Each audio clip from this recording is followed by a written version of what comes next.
कि दक्षिण यम की दिशा है, यम मृत्यु का देवता है। तो अगर हम यम की तरफ पैर करेंगे तो मृत्यु का देवता नाराज हो जाएगा, तो इसलिए दक्षिण की तरफ कभी पैर करना नहीं चाहिए। लेकिन इसके पीछे साइंटिफिक रीजनिंग ये है कि दक्षिण को जब हम पैर करेंगे नॉर्थ पोल की तरफ हमारा असर होगा, और वो मैग्नेटिक जो इफेक्ट है वो हमारे शरीर पर स्वास्थ्य का असर नहीं डालेगा। तो ये छोटे छोटे जो स्टोरीज हैं, छोटी छोटी कहानियों में ये बहुत गहरे विज्ञान की तथ्यों को जनता तक पहुंचाया जाता था, और जिससे कि भले ही वो सब्जेक्ट की टेक्नोलॉजी को ना समझ सके, उसके इक्वेशंस और केमिस्ट्री को ना समझ सके, लेकिन उस विषय का लाभ लें। एक व्यक्ति अगर ये इससे दक्षिण यम की दिशा है, मृत्यु के देवता, हम वो नाराज हो जाएंगे, अगर केवल इस कारण ही वो उधर पैर नहीं करता तो नॉर्थ सर्व नहीं होता, तो उसको विद्या का लाभ तो मिल ही रहा है, उसकी टेक्नोलॉजी, उसके सीक्रेट्स उसको नहीं पता है तो क्या हुआ। तो ये चीजें पुराण में बहुत सिंबॉलिकली छोटे छोटे स्टोरीज में इन सारे विज्ञान को बांटा गया, उनका गठन किया गया। तो अब हम ये देखें कि विज्ञान का क्या अर्थ है। विज्ञान में पदार्थ, मैटर को टेस्ट करते हैं, ठीक है। अब मैटर को टेस्ट करने का अर्थ है कि हमारा शरीर भी एक मैटर है। अब हम ये देखें, अपने स्वयं प्रयोग करें, किसी दूसरे की तरफ न जाएं। हम अपने घर में आप प्रयोग करके देखिए, आप नॉर्थ सर करके सोइए, आप अपनी नींद का प्रकार देखिए, आप पूरब सर करके सोइए, अपनी नींद का प्रकार देखिए, आप दक्षिण सर करके सोइए, अपनी नींद का प्रकार देखिए। बाहर के ये तो कालजयी विद्याएं हैं, अनंत काल से चली आ रही, तो स्वयं सिद्ध है। इसके लिए अगर हम मान लीजिए किसी लैब में, जैसे आजकल हम देखते हैं, एक दवा औषधि आती है, उसके बहुत लाभ बताए जाते हैं, फिर 5-10 साल बाद पता चलता है कि दवा तो बहुत अच्छी है, लेकिन इतने सारे इसके साइड इफेक्ट्स हैं। तो हम किस विज्ञान की बात करें कि आज कोई चीज प्रमाणित होती है, लेकिन पता चला 2-4-5 साल बाद पता चलता ही नहीं, उस समय तो प्रमाणित हुई थी, लेकिन अब इतने इसके साइड इफेक्ट्स हैं, तो वो उसको बड़े बड़े देशों में बैन कर दिया जाता है। तो इससे अच्छा हम उन कालजयी विद्याओं को स्वयं प्रयोग करके क्यों ना समझें। अगर हमको परीक्षण करना है तो हम स्वयं अपने वैज्ञानिक क्यों ना बने। आप स्वयं देखिए, दक्षिण सर करके सो के देखिए आपको कैसा अनुभव होता है, पूरब सर करके सोइए, आपको स्वयं इसका परिणाम मिलेगा। किसी दूसरे का उधार लिया हुआ ज्ञान से हमको अपनी विद्याओं को प्रमाणित करने की आवश्यकता क्यों है। एक और अगर जरूरत पड़ती भी है तो हम छोटे छोटे एग्जाम्पल से समझ सकते हैं। आप एक बहुत अच्छी नर्सरी से बहुत स्वस्थ पौधा खरीद के ले आइए और उसको अपने बेडरूम में बेड के नीचे अंधेरे कोने में रख दीजिए। चाहे आप उसको कितना भी पानी दीजिए, क्या वो पौधा ग्रो करेगा?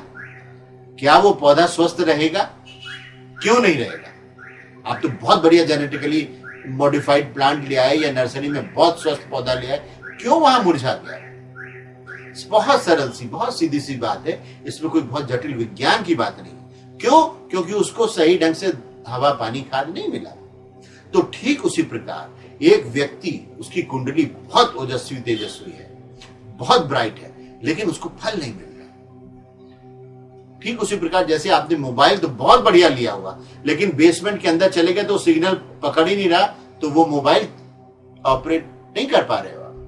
तो ठीक उसी प्रकार कई बार बहुत अच्छी कुंडली वाले व्यक्ति अगर किसी घर में रहते हैं, तो जैसे बेसमेंट में मोबाइल को सिग्नल नहीं मिल रहा और मोबाइल ऑपरेट नहीं कर पाते आप, ठीक उसी प्रकार किसी व्यक्ति की कुंडली बहुत अच्छी है, उसका पोटेंशियल बहुत अच्छा है, लेकिन जब वो कुंडली का अर्थ क्या हुआ कि वो रेडिएशंस आपको इन प्लैनेट से मिल रहे हैं, उससे वो केमिस्ट्री जनरेट हो रही है, उससे आपकी माइंड बॉडी कोऑर्डिनेशन जनरेट हो रहा है। कुछ केमिकल्स माइंड बॉडी कोऑर्डिनेशन को, कुछ क्रिएटिविटी को, कोई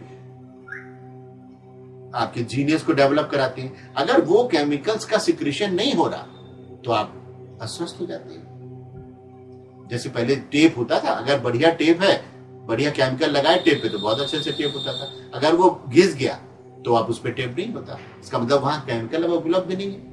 तो ठीक उसी तरह अगर हमारी बॉडी में वो केमिकल्स जो माइंड बॉडी कोऑर्डिनेशन के लिए, क्रिएटिविटी के लिए, इंटेलिजेंसिया के लिए, इन सारी चीजों के लिए रिस्पॉन्सिबल है, अगर वो केमिकल सिक्रेशन नहीं हो रहा तो हमारी चाहे जितनी अच्छी कुंडली है या हमने जितनी अच्छी अपब्रिंगिंग उसकी करिए, आपको रिजल्ट नहीं मिलेगा।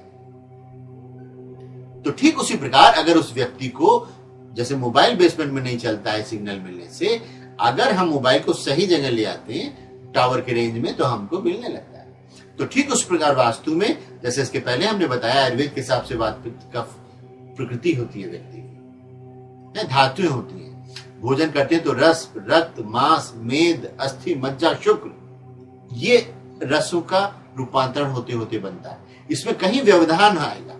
जैसे पौधा आपने रखा अंधेरे जगह तो वो ग्रो नहीं किया, तो ठीक उसी प्रकार अगर हमारे शरीर को वो सारे धूप, हवा, पानी, अगर बहुत स्थूल भाषा में कहें तो वो अगर धूप, हवा, पानी स्वच्छ ढंग से नहीं मिला तो हमारा शरीर मुरझा जाएगा। तो वास्तुशास्त्र में किस दिशा की, अगर हमको ये पता है कि यहाँ पर इस एंगल से इतने बजे सूर्य में इंफ्रारेड रेंज रीच हो जाता है, अल्ट्रावायलेट रेंज रीच हो जाता है, ये बॉडी को नुकसान करता है, ये बॉडी को सर दर्द करता है, तो गर्मी में 3 बजे दोपहर में हम कहेंगे टोपी लगा के जाना, कैप लगा के जाना, सर ढक के जाना।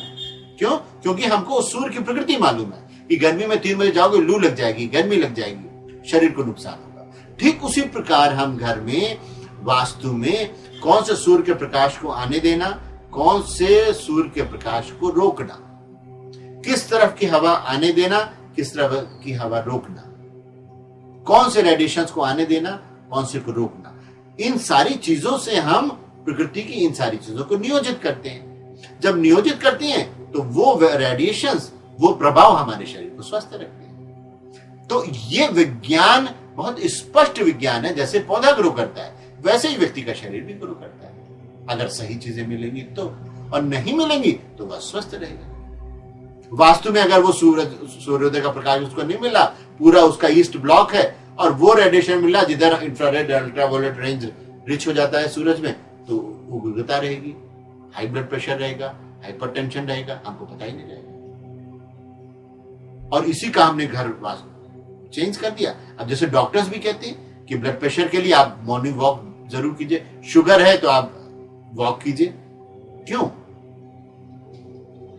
जब आप वातावरण के टच में आते हैं तो केवल ऑक्सीजन ही नहीं मिलती वहां, अलग अलग प्लांट्स हैं, उनकी अलग अलग गैसेस हैं, वो सूक्ष्म औषधियों की तरह काम करते हैं। अलग अलग रेडिएशंस सूक्ष्म औषधियों की तरह काम करते हैं। जैसे रत्न पहनते हैं, उनके रेडिएशंस अलग अलग ढंग से काम करते हैं।